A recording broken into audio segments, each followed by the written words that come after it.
폴 굿맨이라는 사람이 시간이 가는 것, 살아가야 하는 것, 좀 더 심하게 말하면 사라져야 하는 것, 이것에 대해서 굉장히 솔직한 심정으로 글을 남겼습니다.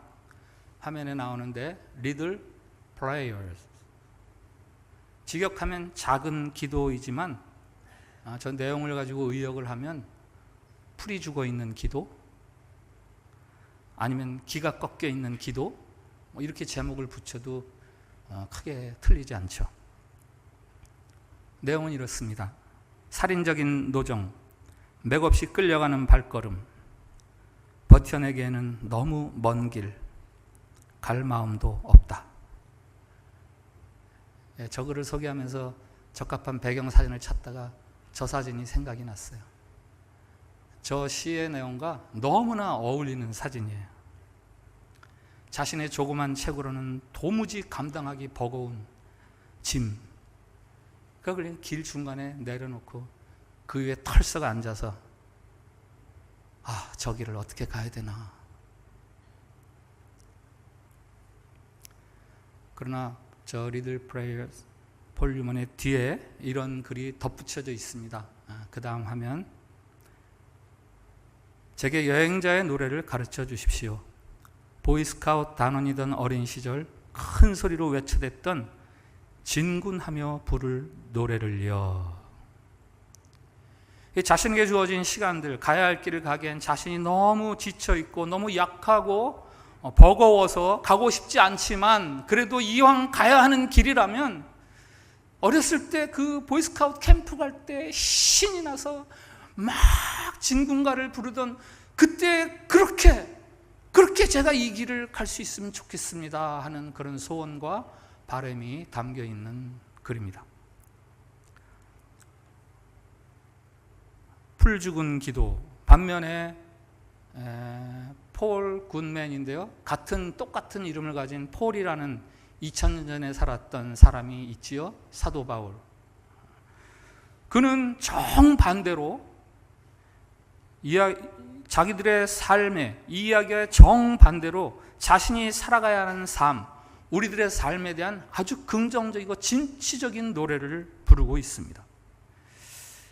로마서 오늘 본문이 바로 그건데요, 저게 로마서의 마지막 절입니다. 로마서 그 긴 이야기를 쭉 쓰고 나서 마지막으로 결론적으로 이 노래를 부르는 거거든요. 저건 영가라고 불러요. 송가. 로마서의 마지막 송가. 그러니까 로마서 전체를 한마디로 압축해서 부르는 노래고요. 이 송가를 통해서 사도 바울은, 하나님은 2023년이라는 새해를 살아가는 우리들에게 무엇을 알고 시작하기를 원하시는가, 그것을 오늘 나누려고 하는 거죠. 먼저 우리가 알아야 하는 것이 있어요. 하나님에게는 지혜와 능력이 있으십니다. 26절 마지막부터 27절 초반에 이런 말씀이 있어요. 너희를 능히 견고하게 하실 지혜로우신 하나님. 너희를 능히 견고하게 하실 지혜로우신 하나님. 한번 저를 따라해 주시기 바랍니다. 하나님은 지혜와 능력이 있으십니다. 한 번 더, 하나님은 지혜와 능력이 있으십니다. 앞서 인용했던 폴 굿맨의 그 풀이 죽은 기도로 이야기한다면, 하나님은 우리로 하여금 보이스카우트 시절에 그 신나게 노래를 부르면서 살게 했던 그런 삶, 그런 노래를 부르면서 살게 할 수 있는 지혜와 능력이 하나님에게 있으시다라는 이야기입니다. 로마서의 수신자들이 살고 있는 도시는 로마였어요. 당시 로마는 세계의 중심지였습니다. 황제가 살고 있고, 원로원의 장로들이 있고, 또 귀족들이 있고, 전쟁에서 용맹을 떨친 장군들이 있고, 대부호들이 있고. 그런데 지금 이 로마서 편지를 읽고 있는 수신인들은 어떤 사람들인가? 대개는 여인들이고, 아니면 노예들이고, 아니면 그 사회의 하류층에 속해 있는 사람들. 그 신학자들은 초기 기독교 시대의 교회 신자들은 많게는 67%가 그 사회의 하류층이라고 그렇게 이야기를 하거든요. 여러분이 노예를 아세요? 단어는 알겠죠. 그들의 삶을 아십니까? 당시 노예란 쉽게 말하면 말할 수 있는 짐승, 말할 줄 아는 짐승이라고 생각하시면 돼요. 자기 의지, 자기 뜻, 자기 소원 하나도 없습니다. 그냥 주인이 하라는 대로 하는 거예요. 주인이 하라면 가고, 가라면 가고, 오라면 오고, 살아라 그러면 살고, 죽어라 그러면 죽고. 그런데 바울은 그 같은 신자들에게 지금 큰 소리로 그의 신학의 완결판인 대편지 로마서의 마지막에 크게 외쳐서 그들을 일깨워 줍니다. 하나님은 당신들을 견고하게 하실 능력이 있으신 분이십니다. 하나님은 당신들을 견고하게 하실 지혜가 있으신 분이십니다. 이 견고함이란 무슨 고도의 지식이나 혹은 논리로 무장돼서 갖추어져야 되는 그런 견고함이 아닙니다.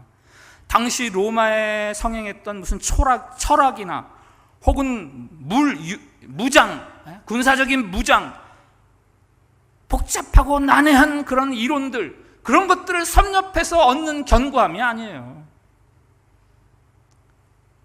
그런 걸 하나도 몰라도 인생은 그냥 이렇게 살아가면 되는 거야 라는 확신을 가지고 끝까지 갈 수 있는 견고함, 그것이 우리 하나님에게 있다라는 거예요. 이 견고함은 거룩한 삶을 말하죠. 거룩한 삶. 인생을 방황하고 낭비하게 하는 그 끊임없는 유혹과 시험들 속에서 끝내 자신을 지켜서 비록 자극적이거나 화려한 그런 향수 냄새는 없다 할지라도 잘 맡아보면 은은한 향내가 배어 있어서 그 주변에 같이 지내는 사람들의 이 코끝부터 가슴까지 찡하게 만드는 그런 향기가 풍기는 그런 은은한 거룩한 삶, 감동을 주는 거룩함, 그게 하나님 안에 있다는 겁니다. 이 견고함은 용기와 인내를 말하죠. 때로는 칠흑 같은 어둠이 겹겹이 둘러싸고 있고, 그래서 빛이라는 글씨를 쓰려고 했는데 비읍자조차도 시작을 할 수가 없어요. 지금 상황은 그런 절망적인 상황, 혹은 거대한 망망대해에서 거대한 폭풍이 그 위에 떠있는 배 하나를 집어삼키려고 확 몰려드는 것 같은 그런 불안감과 위기감. 그러나 그 가운데에서도 아침이면 저 동쪽에서부터 밝은 빛이 떠오를 거야 라는 그 밝은 빛을 벌써부터 바라보고 있고, 이 비바람을 잠재울 태양의 그 따뜻한 온기를 두 가슴속에 두 팔로 벌써 끌어안으면서 살아가는 그 용기와 끈질김, 담대함, 그것들이 바로 하나님에게 있다라는 거죠. 여러분, 하나님께서는 우리를 그렇게 능히 견고하게 하실 만한 지혜와 능력이 있음을 분명히 아시기 바랍니다. 그 지혜와 능력은 무엇이냐? 우리를 견고하게 하실 그 하나님의 지혜와 능력은 과연 무엇이냐? 오늘 그것을 복음, 곧 예수 그리스도, 이렇게 이야기하는 거죠. 26절 하반절에 이 복음으로 너희를 견고케 하실. 바울 서신을 읽으면서 복음이라는 단어가 나올 때는 예수 그리스도 이렇게 읽어도 뭐 크게 잘못 읽는 게 아닙니다. 사도 바울은 말합니다. 우리를 견고케 하실 하나님의 능력, 그것은 바로 예수 그리스도, 복음입니다. 사도 바울이 로마서를 쓰기 시작하자마자 1장 16절에 이렇게 쓰죠. 이 복음은 모든 믿는 자에게 구원을 주시는 하나님의 능력이 됨이라. 이 복음은 하나님의 능력이다. 오늘 26절에 감추었다가 이제는 나타내신 바 된 것, 선지자들의 글로 말미암아 모든 민족이 믿어 순종하게 하시려고 알게 하신 그 신비한 계시, 신비로운 드러냄, 이게 뭐예요? 이게 예수 그리스도죠. 이게 복음이죠. 그 견고한 인생과 그리스도의 관련성에 대해서 이 사도 바울은 고린도 교인들에게 보낸 편지에서 이렇게 말하죠. 주께서 너희를 우리 주 예수 그리스도의 날에 책망할 것이 없는 자로 끝까지 견고하게 하시리라. 우리를 너희와 함께 그리스도 안에서 견고케 하신 하나님, 이 모든 사람을 견고하게 하시는 하나님의 능력은 바로 예수 그리스도입니다. 모든 사람을 견고하게 하는 하나님의 지혜는 바로 예수 그리스도를 통해서 우리에게 주어집니다. 예수 그리스도, 그는 어떻기에, 그는 어떤 분이시기에, 그는 과연 누구이기에 우리에게 그런 견고함과 우리에게 그런 견고함을 주시는 분이십니까? 그는 저 높은 하늘에서 이 낮고 낮은 땅으로 추락을 경험하신 분이에요. 그는 베들레헴의 말 구유에서 세상의 가장 가난함을 몸소 체험한 분입니다. 그는 시험에 들어서 고뇌하는 자들의 그 번민과 흔들림이 어떠한 것인지 그것들을 친히 경험하신 분이기 때문이에요. 그는 병든 자들의 고통을 아시고 그 고통과 서러움에 친히 동참했던 분이십니다. 그는 배반당해서 우리를 쓰려리게 하는 배신과 실패가 과연 어떠한 것인지 그것을 친히 경험하신 분이십니다. 그는 십자가에 달려 죽는 죽음 앞에서, 그 죽음 앞에서의 두려움과 공포와 불안함, 그것들이 과연 어떠한 것인지 친히 경험하신 분이기 때문이에요. 그러나 그 무엇보다 그분은 병을 고쳐주시고 굶주린 자에게 음식을 주시고 배신하는 자, 죄 지은 자들을 용서해 주시고 폭풍을 잠재워 주시고 죽음 속에 들어가셔서 부활의 세계가 있음을 보여주는 첫 열매가 되어주시는 분이시기 때문입니다. 그는 보이지 않는 하나님의 형상이에요. 모든 창조물보다 먼저 계신 분, 만물이 그에게서 창조되었고 그를 위해서 존재합니다. 만물이 그 안에 서 있습니다. 그는 십자가의 피로 화평을 이루셨습니다. 만물, 곧 땅에 있는 것이나 하늘에 있는 것이나 다 자기를 통해 하나님과 화목하게 하셨습니다. 우리로 거룩하고 흠없고 책망할 것이 없는 자로 그 앞에 서게 하실 수 있는 분, 그분이 바로 예수 그리스도이십니다. 그가 흘리신 십자가의 피, 그 피로 씻을 수 없는 죄는 이 세상에 더 이상 존재하지 않습니다. 그가 베푸신 사랑이 용서할 수 없는 죄인은 이 세상에 없습니다. 태양을 불붙였던 그의 권능이 해결하지 못할 문제는 이 세상에 없습니다. 태초부터, 창세 이전부터 있었던 그 길고 긴 사랑이 이제는 더 이상 못 기다리겠다라고 포기할 만한 그런 탕자는 세상에 없습니다.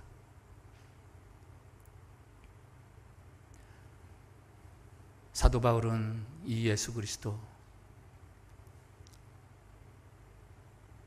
이 복음을 전파하는 삶을 살았어요. 25절, 나의 복음과 예수 그리스도를 전파함은, 어떤 복음요? 나의 복음. 나의 복음. 예수 그리스도의 복음, 그것은 다른 누구의 복음이 아니라 바로 나의 복음이구나. 하나님이 그것을 통해서 나로 하여금 견고케 하시는 지혜와 능력이 되어주셨구나. 그래서 나의 복음 하면서 내가 이것을 전하는 자가 되었다. 교회에 관한 퀴즈 하나 낼게요. 교회의 최대 자산은 무엇입니까? 건물인가요? 초현대식 시설입니까? 아니면 많은 숫자의 사람입니까?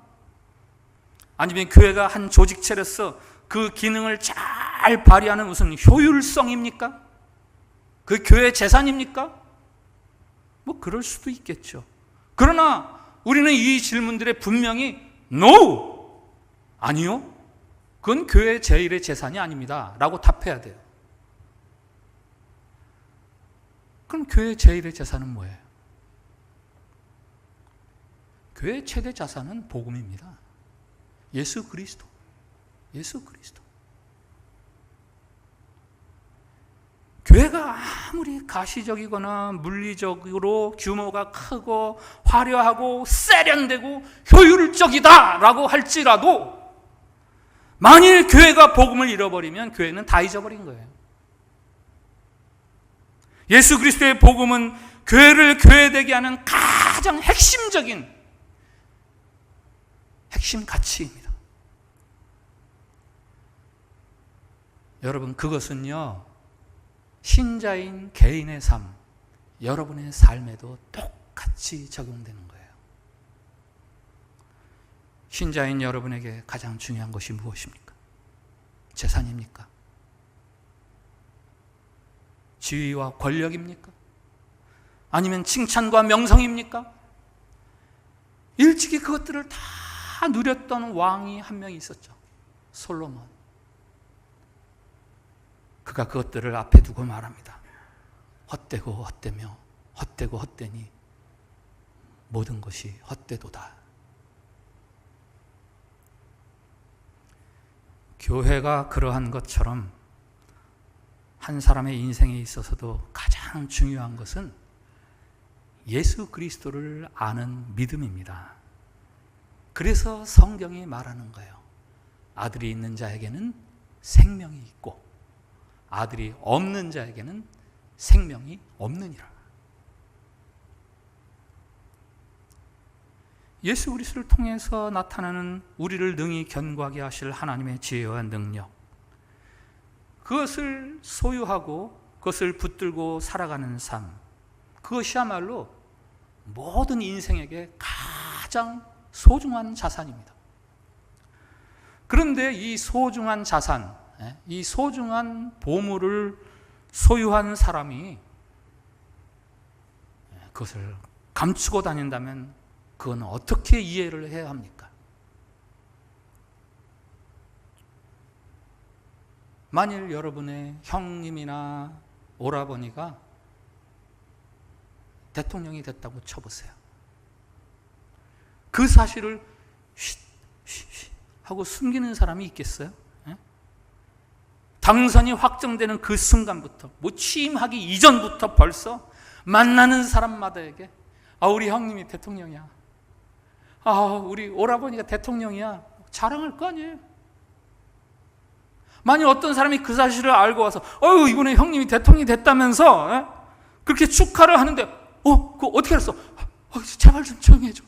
제발 좀 조용히 해줘. 그 누가 알면은 난 너무 좀 편안하지가 않아. 이런 사람이 있겠어요? 넌센스예요, 넌센스.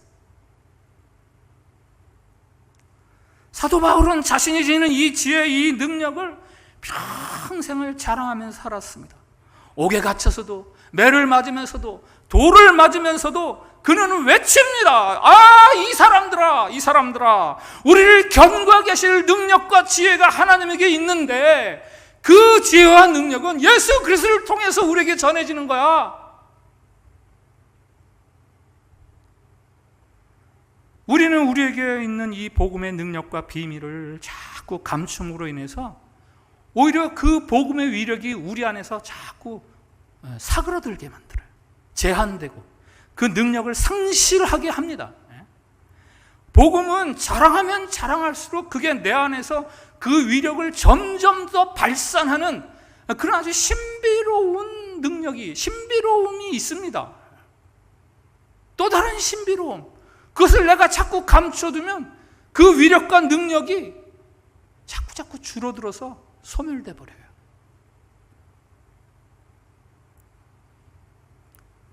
복음은 나를 통해서 증거되고 증언될 때 내 안에서 그 복음의 위력이 점점 더 크게 나타나는 거죠. 2023년 새해에는 여러분이 믿는 예수 그리스도의 복음을 더욱 크게 자랑하십시오. 그러면 여러분이 믿어왔던 그 복음의 능력이 7배나 더 여러분들의 삶 가운데서 그 위력을 발휘하게 될 겁니다. 마지막으로요, 이 오늘 본문 로마서 마지막 끝구절이잖아요. 바울은 복음으로 인해서 어떻게 하는가? 찬양을 드려요. 찬양. 27절. 지혜로우신 하나님께 예수 그리스도로 말미암아 영광이 세세 무궁하도록 있을지어다. 아멘. 하나님께 예수 그리스도로 말미암아 영광이 세세 무궁토록 있을지어다. 아멘. 복음을 지닌 사람은요, 노래를 하는 거예요. 찬양을 하는 거예요. 한번 저를 따라해 주세요. 복음을 지닌 사람은 노래를 할 수 있습니다. 한 번 더, 복음을 지닌 사람은 노래를 할 수 있습니다. 사도 바울이 이 긴 로마서를 쓰면서 마지막으로 로마 교인들이 자기를 끝까지 어떤 모습으로 어떤 잔상을 가지고 사도 바울을 기억하게 하고 싶은가? 그것은 찬양하는 사도 바울, 노래하는 사도 바울, 복음으로 견고한 삶을 살아가는 사람은 노래를 부르는 거야 라는 자신의 자기 자화상, 그거를 로마 교인들이 보기를 원해요. 노래는 힘 없는 자가 부를 수 있는 게 아닙니다. 저 오늘 정말 할렐루야 찬양대 정말 존경스럽습니다. 다리가 후들거리고요, 힘없는 사람 노래 못해요. 슬픈 노래 부를 수 있다고요? 아니요, 그거는 노래라고 안 그러죠. 그건 탄식이라고 그러죠. 노래할 수 있는 사람은요, 견고함을 지닌 사람들이에요. 예수 그리스도의 복음, 그것을 확실히 믿고 그것을 자랑하는 사람이 끝까지 노래하면서 가는 거예요. 여러분이 노래하면서 살 수 있는 2023년이 되기를 진심으로 축복합니다. 여러분이 막 여러분의 삶을 자랑하면서 살아갈 수 있는 2023년이 되기를 축복합니다. 여러분이 흔들림이 없이 견고하게 여러분의 가야 할 길을 갈 수 있는 그런 2023년이 되기를 축복합니다. 그러기 위해서 여러분들이 꼭 붙들어야 하는 게 있는데, 예수 그리스도의 복음, 예수 그리스도의 복음, 그 안에 머물러 있어야 돼요.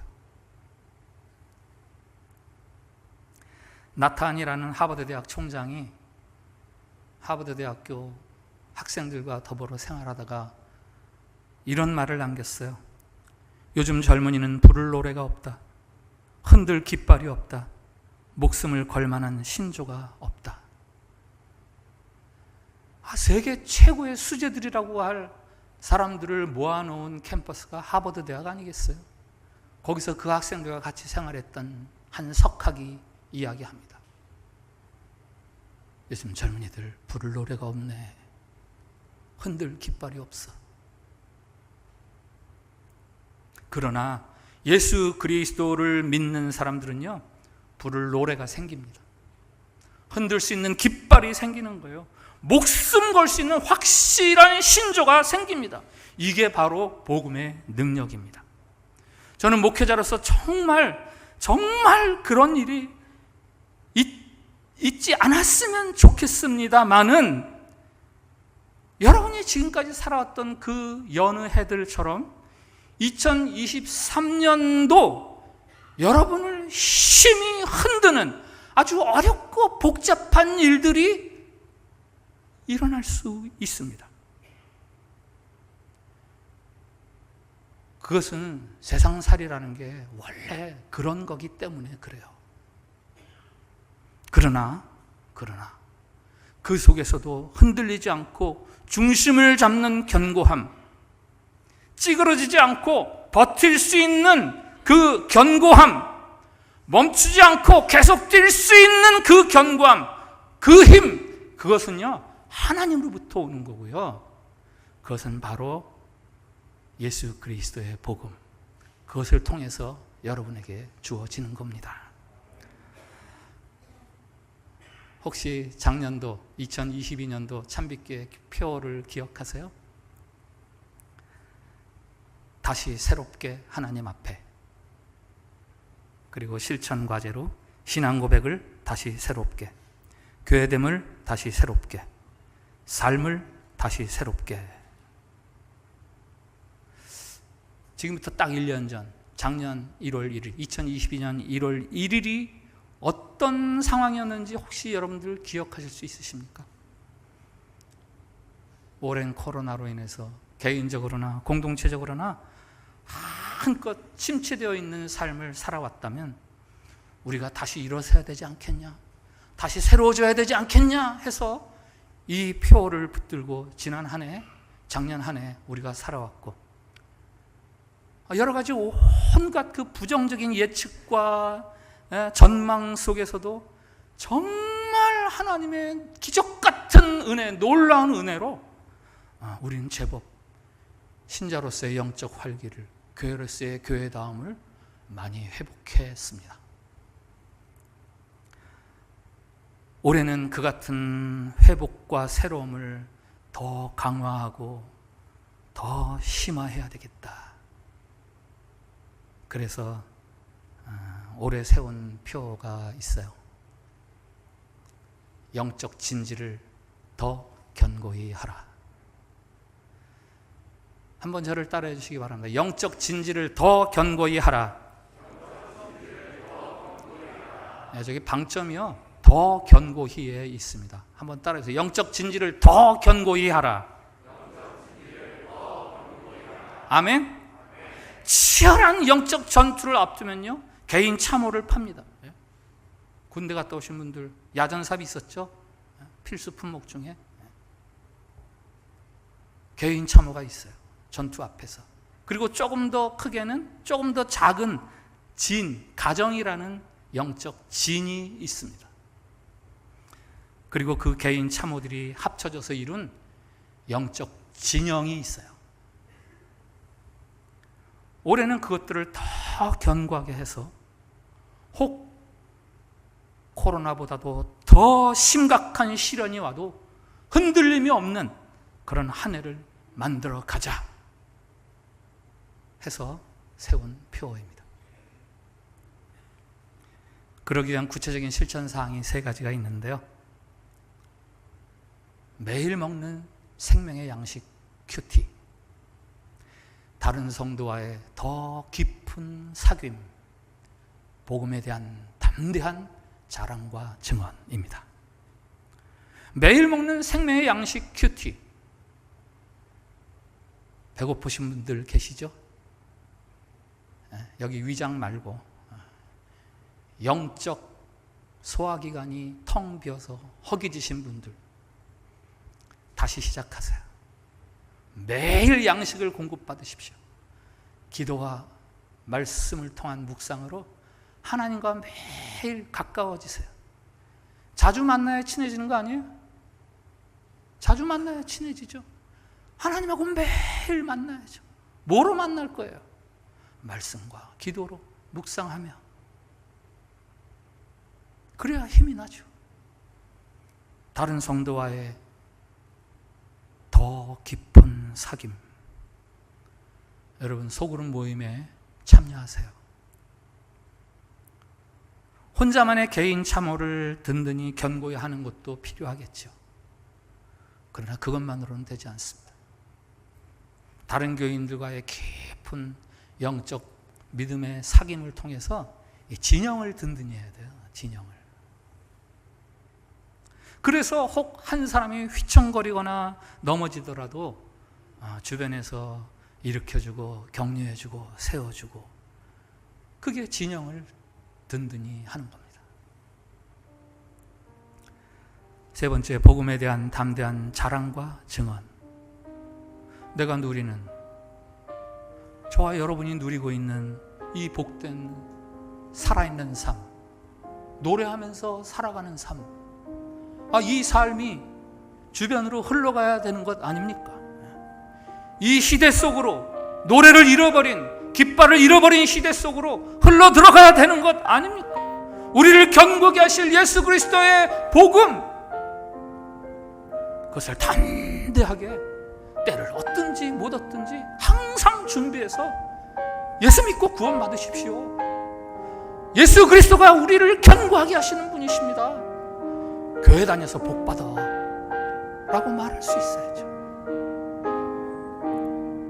오늘부터 시작되는 2023이라고 불릴 한 해가 여러분 한 사람 한 사람 각자에게, 그리고 여러분이 이루고 있는 참빛교회라는 이 공동체에게 가장 위대하고 영광스러운 해로 남겨질 수 있도록 하기에 우리 하나님은 충분한 그런 지혜와 능력을 가지신 분이십니다. 우리